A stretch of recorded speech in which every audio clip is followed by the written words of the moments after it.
Hello, welcome everybody. Glad to be here. Everyone feeling fresh after last night. How was Crash Adams? Huh? Excellent. Seriously, so amazing. My kids were pretty stoked that we had them here playing. So, welcome to the AMA on AI. I'm Brig Graff. I'll give a little intro. Hand it to Nate after that. All of you saw Nate for a moment up on the main stage yesterday. So, for those of you who weren't in my session yesterday, a little bit of brief background. I was a full stack developer early in my career, ran global e-commerce at Overstock.com up through about the IPO, and then went over to Omniture and Adobe, spent about 10 years there and ran a large global team, led their first predictive analytics practice. And then the past 3 years I've been working at a fintech and also running a large team there, and then also building agentic AI solutions over the past 3 years. So very glad to be here. I'm very, very honored to share the stage with Nate Harris, who's our VP of Product Innovation. Cool, thanks, Brig. Good morning, everyone. So like Brig mentioned, I'm Nate. I'm our VP of Product Innovation at CreatorIQ. So I've been working in creator-driven organizations basically my entire career. I actually started at College Humor back in the day, right around the time of the... That's awesome. Yeah. That's really... back when College Humor was a top 10 YouTube channel, like the Harlem Shake era, right?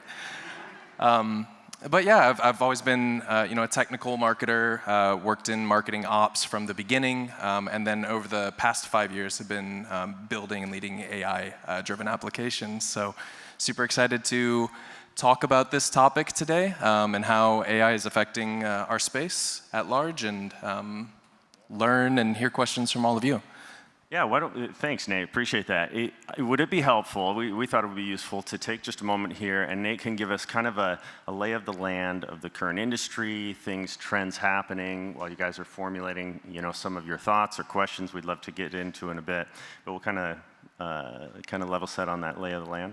Yeah, sure. So I think the conversations that I've seen over the past several years, and then even yesterday, it's like all everyone was talking about, really are there are two sides, I think, of the coin here. So one conversation that everyone is curious about and nobody really knows all the answers to right now is how AI is going to affect like the social experience at large, right? So this stems into like the content that creators are making and how they're making the content, and synthetic content, how it affects the pipelines, what that means for authenticity, and what that means for the resonance, the humanity of the creator and the content themselves.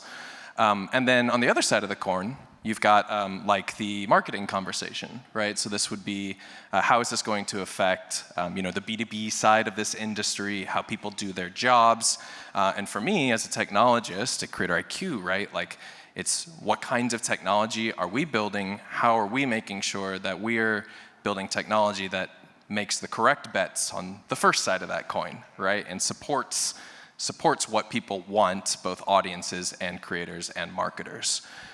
Yeah. And some of your background as well was SEO, technical SEO, early in the day. It'd be very interesting to hear some thoughts on GEO, generative engine optimization, if there are folks that have thoughts around that as well.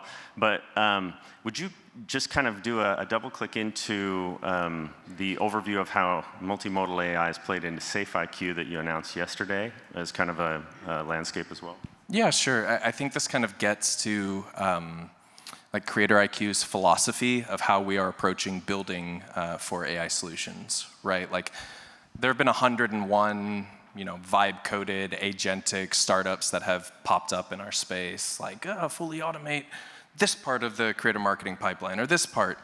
At CreatorIQ, we know that AI technology, right, and this really stems from ML ops and data science philosophy, which is not new, right, has existed for 20 years. We know that any of these kinds of technologies are only as good as your most molecular unit of data.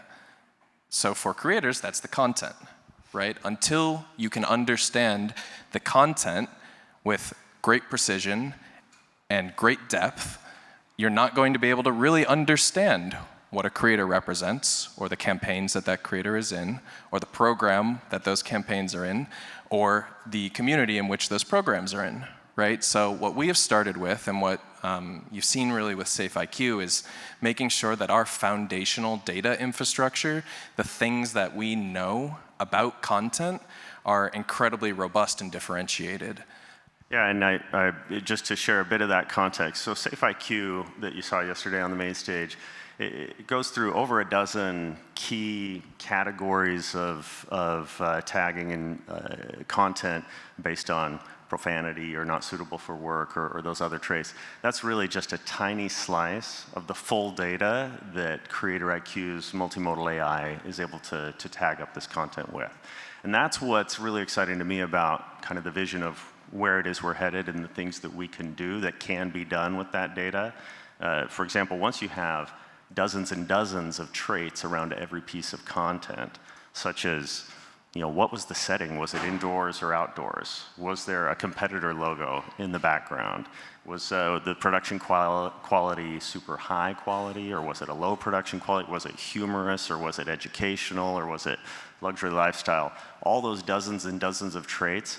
Now, as someone who cares a great deal about analytics, that gets super exciting, because now you can throw all of that into statistical models that you can run content affinity models on top of and post-trait analysis on top of. So that's a bit of a kind of landscape level set for the group. Anything else you want to add, Nate, before we jump to questions? Yeah, I would just say, one of the big challenges of measurement in our space is that the why in influencer marketing is hard to define, right? There are lots of metrics that you can point to. There are lots of qualitative reasons that you might be able to point to, but it's going to be different for every brand and every campaign. And really getting into why did this particular creator's content resonate in a way that was very saleable for us as a brand is a hard question to answer.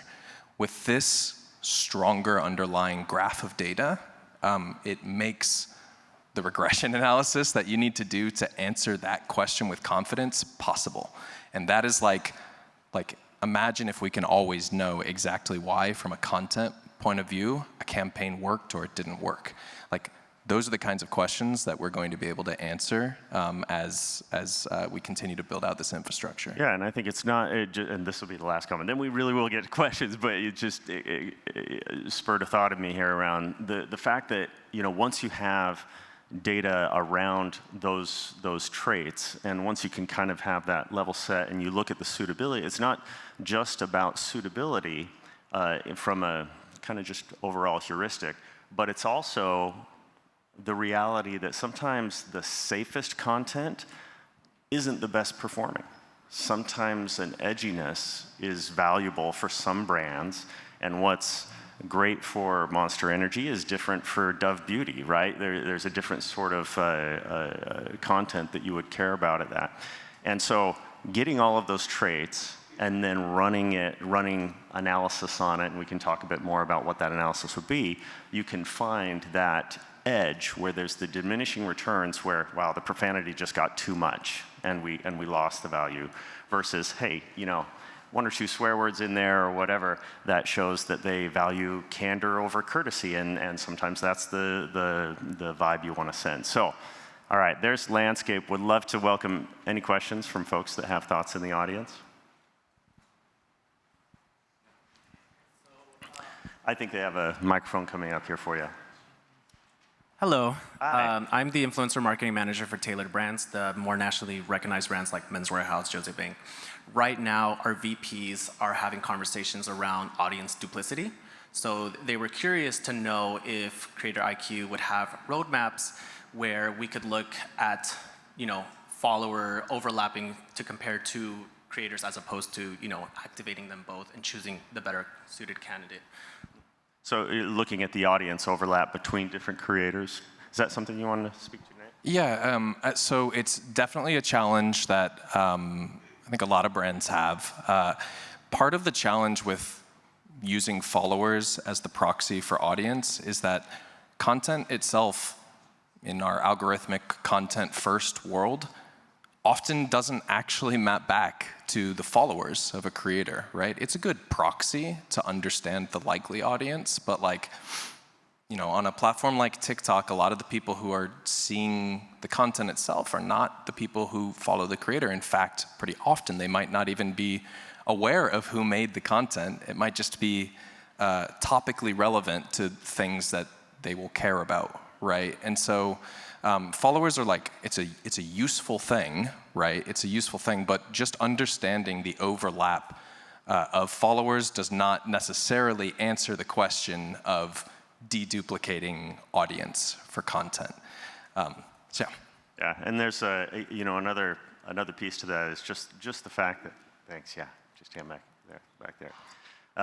The fact that if you have a creator or a content first algorithm, which so many of them are moving towards, really what it increases the importance of that additional content trait tagging on the content itself, so that you can analyze after the fact what the content would be that aligns to. Because if you scroll through your FYP right now, it's probably between 11 and 13% of the content is actually people that you follow, versus just content that's that's fed into your feed there. Yeah. Great question, though. So one other thing I'll add here.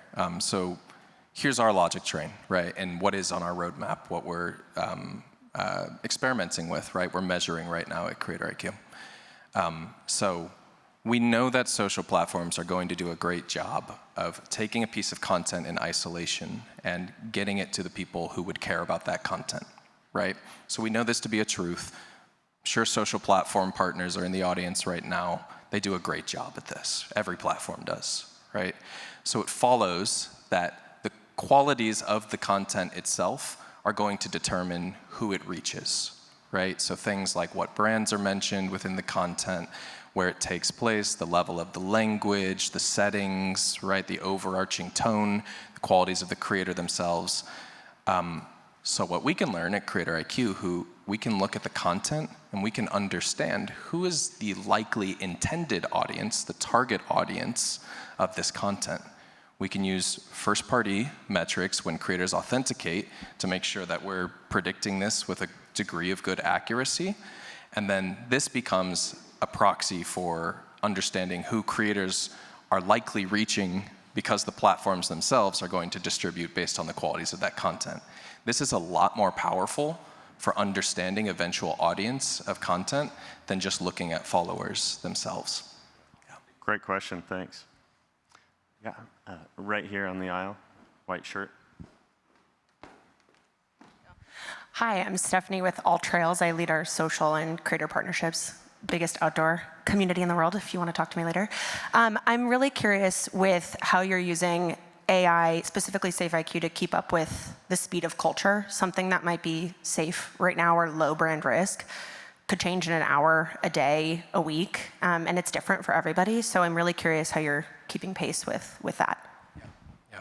So this is probably the hardest challenge, right, of solving this problem. So we have two model categories which are, I don't want to call them catch-all buckets, right? But they're harder for us to ground. So we have like a hate speech model category that we build for, and then we also have a sensitive issues topical category, and that's where a lot of things like that are in the news, right, controversy related, time of tragedy, those kinds of things will pop up. We are also, as we go later into Q4, going to have like news grounding as well that comes into SafeIQ, right? So we'll have like, if a tragedy popped up on a newspaper or a digital publication or on Reddit, right, we'll be able to flag that around creators and make sure that that's included within the SafeIQ experience.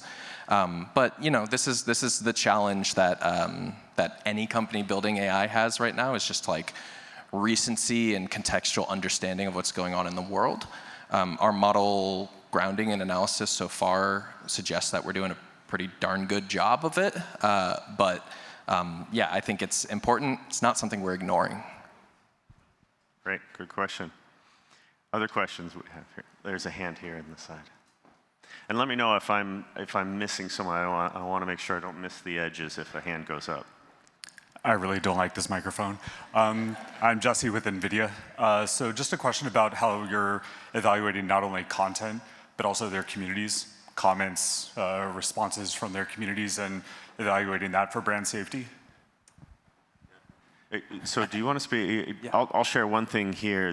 There is a sentiment analysis that our team performs and it can be engaged to perform, where you go through and are able to evaluate all of the comments that are under every single post there and evaluate it for positive, negative, neutral. And that helps if we've had some other conversations around here. When you spot a crisis emerge, not only is it, right, is the percentage super negative, but what's the kind of speed of velocity of that negativity rising, and what's the mass of it? Because there's kind of three vertices, if you think about it, triangle, three vertices to a crisis that emerges. And one is the hotness of the negativity, right? The other is how fast this is growing, the velocity of it. And the third vertex is the mass.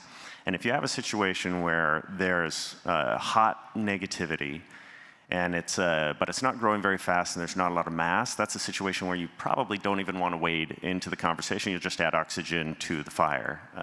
But if you see it's rising fast, it's hotly negative, it hasn't reached mass yet, that's a perfect opportunity to step in and kind of get in front of the story. So that sort of sentiment analysis can be performed, whether it's crisis-oriented or whether it's positivity-oriented. You kind of first have to have the evaluation.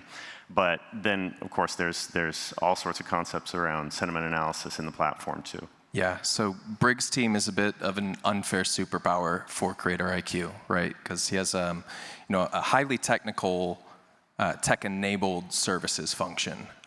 And one of the cool things about that, I mean, you would know from NVIDIA, right, is like an important part of developing AI technology is around like having really good training sets and really good model grounding sets. And so the work that Brig's team does, we can use to ground automated features as we move forward related to this. So one thing I will say is like, and I won't wax, I could have a whole session related to comment sentiment analysis, but one thing I will say is that the historical idea of comment sentiment analysis has been polarity based, right? So positive, negative, neutral. The challenge within creator marketing is that comments are in the context of content, right? And so I call it the I hate winter problem, right? Which is like, if you have a video of a creator that's like in a blizzard, it's like a survival video, right? They're like, oh, it's so cold, like it really sucks here. And the comments are like, oh, I hate winter, like it's so cold here and terrible. Those comments are actually in support of the content, even though a traditional sentiment analysis model would say, ooh, negative, negative language, right? And so for creator marketers, what we're building is a higher context solution that is purpose-built for the space and takes into account the nuance of the content itself. And over time, you can start to get to things like support or opposition for the content, support or opposition for mentions of the brand in the content, right? Explicit or implicit purchase intent. And then you graph that on a time axis, like Brig mentioned, and you've got something that looks a lot like brand lift for creator marketing over time, and competitor brand lift, which has just not been possible before. So it's a super important aspect. Yeah, and to be able to score it across more than just positive, negative, neutral, but take into account, as Nate said, the earnestness or the sarcasm, that's a key bit as well. Great question. Other questions? Inga. Thank you. Hi, I'm Inga at Beauty by Imagination. A little bit of a pivot towards creative and content creation. So AI-generated content is a definite hot topic. And when it comes to creators, some brands are no retouch brands. Some brands are even no AI brands, and some have posted recently about that. I've seen a lot from like Aerie, for example. So when you're looking at vetting creators, I think it's going to become more and more of a need to understand who is creating content using AI partially, fully, not at all. While of course their platforms are saying you must identify that it is AI generated. Not everyone does. So curious about how that element of vetting is going to go into creator, just to figure it out so that you're not using someone who then is representing your brand and you're saying we don't retouch or we don't use AI, but then you use a creator who actually uses AI. Yeah, that's a great question. Nate and I've talked about this a fair amount. Do you want to address it? Sure. Yeah. So I think there are 2 points to make here.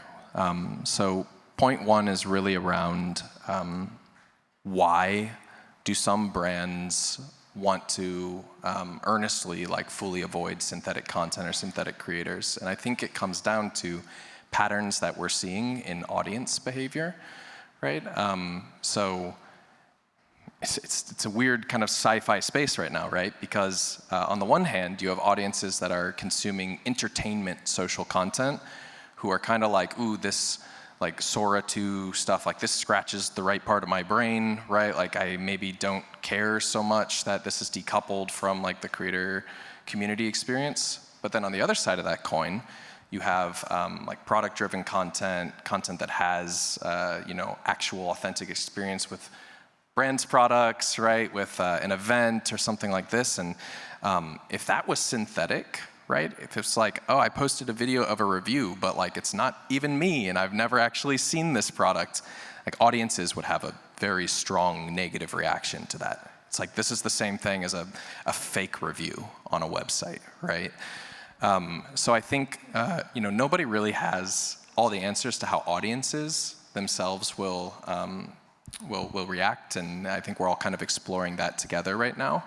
I'll say on the technology side, we are, as much as it is possible to do at CreatorIQ, trying to understand and categorize synthetic content when we see it, right? So it's a challenging problem, right? Because over time, this just gets more and more and more and more realistic, and the thumbprints of something being synthetic get harder to detect. But it is something that we know brands care about and will matter to our brand safety solutions. Yeah, and there's also, to Nate's point, there's also AI that's very useful in humorous memes and video memes and the rest that might be fun and useful for a creator to do.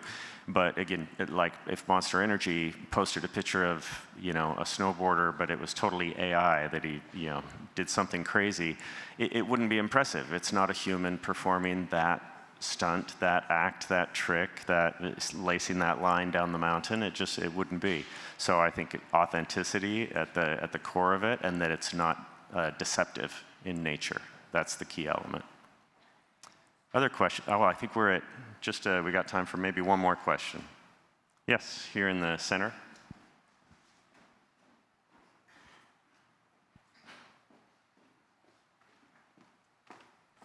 It's a long walk. I got the drum roll going on. I'm Ben. I'm the global influencer marketing director at Amaran. We do lighting solutions, like think about the Alex Earl light, those kind of things. A question I have is a lot of us here work as creative strategists as well. What I mean by that, TLDR, is like scanning competitors, seeing what the most highest performing content, the best hooks are. So we're instructing influencers when we're writing briefs. We're saying, hey, here are 10 ideas that we see that work the best over and over and over right now. That's super time consuming, going across tons of different content. Examples I've seen online recently are people, like you said, the 101 different things that people vibe code. Like, hey, I just created a scraper that I type in for my showerhead client, top performing showerhead content on TikTok, and then they'll get the top 3,000 videos. They'll get an analysis of the hooks that are performing the best at that time. I may have missed this in yesterday's keynote, but is there going to be any kind of functionality for us, a lighting brand? We type in like Alex Earl style light and then get all the top content on that, and we can just get a short list of what hooks are performing the best, et cetera. Yeah, so short answer is yes. So like we mentioned before, where we are really focusing our energy at CreatorIQ is maybe a little bit different than a lot of technology players in our space. We believe that understanding content more deeply and in ways that nobody else can first actually expedites and improves the effectiveness of the kind of thing that you're talking about significantly, right? So this is an active, because we have SafeIQ now, right? It's released to the world in production. This intelligence layer that we've built will be able to juice applications like what you're talking about in a very important way. I will also add that one thing that's really important, like we've talked about content a lot as a data point. CreatorIQ has the industry's oldest first party and oldest, deepest, biggest first party like campaign data set, right? Like we understand what has worked, what influencer marketers have done, what global brands, what mid-market, what giant agencies have actually done in the space from a performance POV. So we can use that data, regress to this very deep content intelligence layer so that it's not just like an LLM spitting out like a description on what it might not know anything about your past campaign history. It'll be able to take into context the content, all of your past work, and other context that you provide it, and produce things like robust, hyper-personalized brief on a per creator level, for example. Yeah, and I'll close with just this comment. To that point, with SafeIQ is this much data and so much value coming out of it, but the intelligence layer we built can collect all of this data around it. And then you can really, I don't want to underappreciate just how valuable all that data will be when you're running content affinity models on your data. You could put all of your content or content that you analyze into an affinity model, and statistically it will pull out centers of gravity of certain traits of content that are very poorly aligned with the dependent variable that you have, whether that's sales volume or impressions or whatever you want that outcome to be, that are very negatively correlated with that. And then you cut those out of your campaign briefs or explicitly make them a negative in your campaign brief to say, look, we don't want dry educational content. We want, authentic, humorous, low production quality content, or maybe it's vice versa. But you're really operating mostly off of intuition until you put it through a statistical model. And I'd say the same thing about that concept of, how much profanity is too much profanity, or how much edginess is too much edginess. Once you have all these traits, then you can run what's called a Sharpe ratio and find this tangent that finds that exact moment where it bisects that Sharpe ratio, where it's the ideal combination of all those traits for delivering the returns. And you can only really do that if you have as much historical campaign data we have to train the data set. One other thing I'll add. You can only operate on intuition until you have that model. So can vibe-coded startups. It's just like chucking it at LLM with no context, right? We're going to have model-driven context to answer these questions. Thanks so much, everybody. I know we went a couple minutes past, but appreciate it very much.